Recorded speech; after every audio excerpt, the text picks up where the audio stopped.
Yo, what's good, YouTube? Jerry here, back again with another video. Today's video, we're gonna be reacting to some scary videos because it's currently 3 in the morning. I don't know.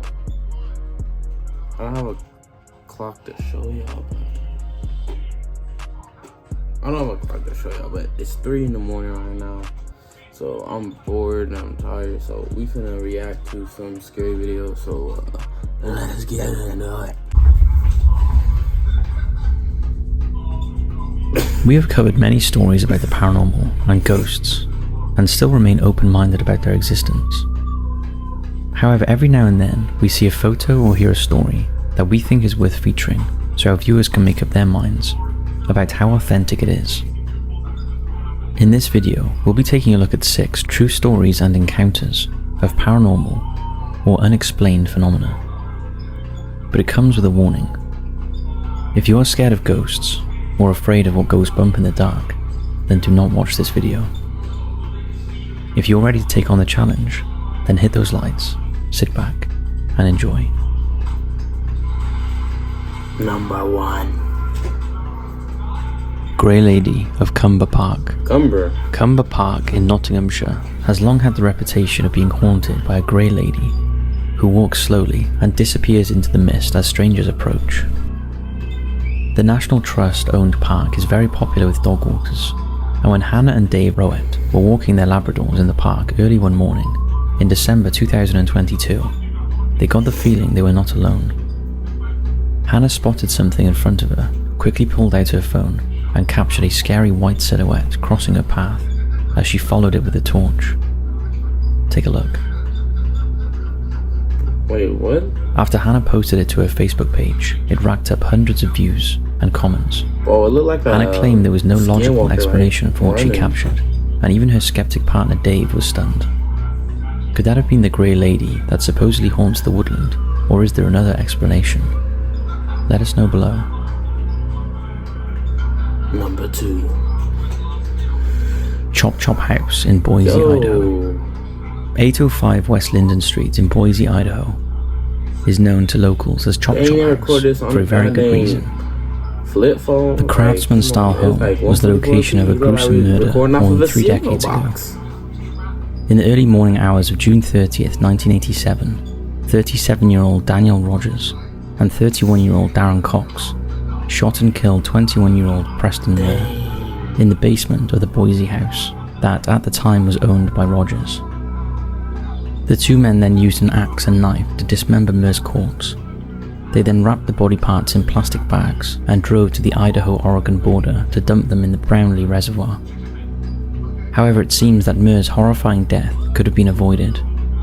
Investigations revealed that after an altercation broke out between the 3 men, Moore was shot in the shoulder, but he managed to flee the scene and ran to a nearby house, frantically banging on the door begging for help. The person inside didn't answer the door, but they did call the police and told them about the pounding on the door, and that they could hear someone shouting, "Let go of me," followed by anguished screams. The police never responded to the call. The following day, the neighbor called again after finding blood on his screen door. When police finally arrived, they found blood throughout the neighborhood, on sidewalks, and at least one other neighboring house, as Paul Mears desperately tried to seek help and escape his attackers. Rogers and Cox were eventually jailed for their parts in the slaying, but since that night, a dark legacy lingers around 805 W Linden Street. Today the house is rented out to students seeking off-campus housing, but rumours persist about what goes on in the house, that many describe as having a distinctly off feel about it. One persistent rumour is that blood has been witnessed dripping down the walls of the basement. Bro, that's weird, the basement bro. is where all the paranormal activity is felt, with stories of being watched, and a general unsettling feeling.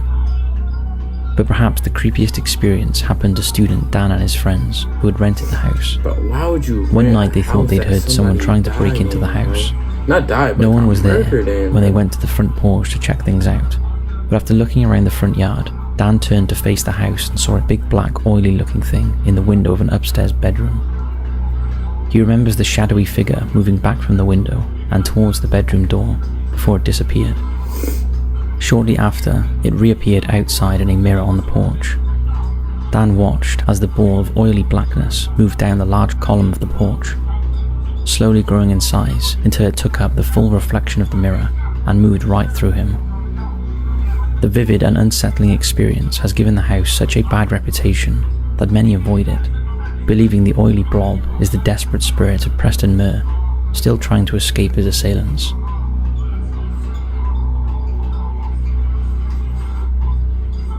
Last sight of a departed friend. This next true paranormal experience happened to Margaret S. Gladstone from Wiltshire, England, who wrote to Country Life magazine on September 24th, 1948. Margaret was prompted to write by some recent letters which had appeared in the he could have made up that story and just be like, yeah, I seen some but there's no video proof. Magazine in previous weeks. Margaret recalled returning to her flat in Westminster, London, one afternoon when she saw two friends coming towards her on the other side of the street. She was in a rush and running late, and although they were dear friends, she had no time to stop and hoped they would not notice her. Margaret deliberately crossed the street, walking behind them, and successfully avoided their gaze. At breakfast time the next day, a mutual friend rang to tell Margaret that the man she had seen the day before had passed away in the night. Dang. Margaret was shocked and told the friend that she had seen him and his wife the day before, and they appeared in full having a heart attack. Her friend then exclaimed that this was an impossibility, as he had been ill for some days and had been bedbound. So was he trying to say a last goodbye, or was it a case of mistaken identity? Let us know your thoughts in the comments, and if you've ever experienced something like this. Number 4. See, that one was just another scary story. Dang, bro, shit, creepy. Most people know the story of Lizzie Borden, the daughter who on August 4th, 1893, allegedly brutally murdered both her parents in their home in Fall Rivers, Massachusetts. Bro, what? Andrew and his wife, me personally, I'm not letting a woman kill me, bro. That's just me. Although murder wasn't uncommon in the late 1800s, the severity of their injuries inflicted by an axe shocked the locals, and soon their 32-year-old daughter Lizzie became the main suspect. The crime and trial made headlines around the world. However, Lizzie was eventually acquitted of murder, but she remains forever linked to the heinous killings, as does the home where they were committed. Nowadays, the house is a bed and breakfast and attracts visitors from around the world who are drawn by morbid curiosity and want to see for themselves if the place lives up to its reputation of being haunted. One of the tour guides at the house tells how when she started working there, she was skeptic and didn't believe in the paranormal. That was until she started experiencing a few strange things herself. Guests had long reported that they could hear laughing and playing in the middle of the night and things moving around. The guide didn't believe them until she found toys scattered around a room no one had been in and witnessed a picture fall over and slide in front of her without a plausible explanation, and a closet door open on its own. Also, on the eve of the anniversary of Andrew and Abby's murder, she and two other tour guides felt sudden sharp piercing pains in their left eye, in the exact location of Andrew Borden's fatal injuries. But perhaps the creepiest thing of all happened when the guide asked a tour guide to turn their cell phones to silent before starting a tour. That bit can only record in 360p. Later, a guest's cell phone started ringing. The female guest looked up and said, "It's my mum." The tour guide asked if she wanted to leave and take the call, to which the woman replied, "She died 2 years ago." Yo! What the heck, bro? That's Who's that crazy. Girl? In 2022, brothers Christian and Gabriel Ashmore took a selfie of themselves inside a tower of tires. However, after looking more closely at one of the images, they realized they were not alone in the stack, because looking over their shoulder was the ghostly image of a young girl they didn't recognize. Christian told his mum and showed her the photo, and initially she thought the boys had messed with the image, using some kind of ghost app, so she did a couple of checks to see if she could change the lighting, or see whether the photo had been altered in any way, but couldn't find any evidence of this, and believed her boys didn't have the skills to change the photo anyway, and they were adamant they had not edited it in any way. In fact, Christian was apparently left so terrified by the ghost girl that he refused to go to bed alone and stayed in his mum's room. I'd be scared too. After sharing the photo with family and friends,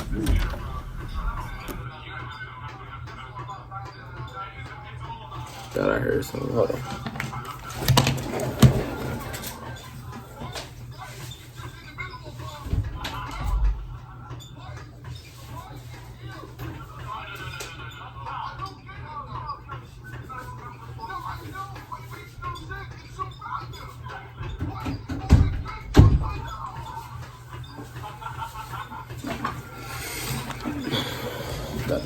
Thought I heard something.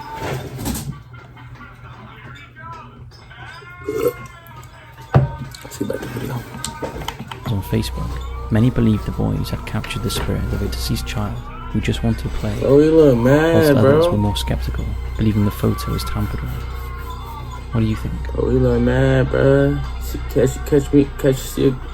Dang. When Ghost hits me like I'm hit it with that. The Ohio State Reformatory in Mansfield, Ohio, is best known as the location of the Shawshank Redemption movie.